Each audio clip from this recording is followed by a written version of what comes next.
میرے عزیزو، یہ حدیث شریف ہمیں فتنوں کے دور کی ایک جھلک دکھاتی ہے۔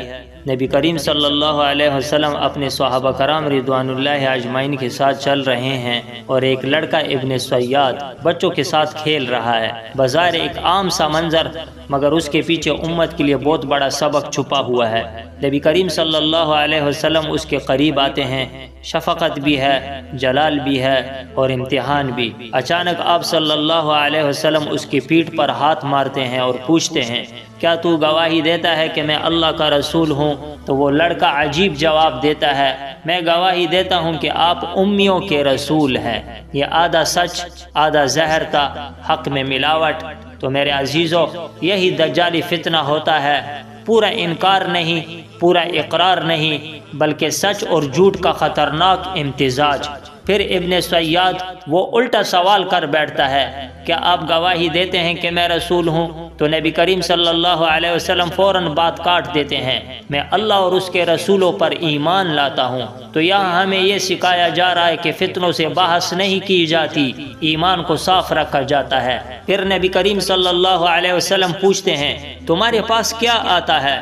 وہ کہتا ہے، میرے پاس سچ بھی آتا ہے اور جھوٹ بھی۔ تو میرے عزیزو، مسئلہ یہی ہے، جب انسان کا دل وحی سے کٹ جائے، سنت سے ہٹ جائے، تو پھر سچ اور جھوٹ گٹ مڈ ہو جاتا ہے۔ پھر نبی کریم صلی اللہ علیہ وسلم فرماتے ہیں، تم پر معاملہ خلط ہو چکا ہے۔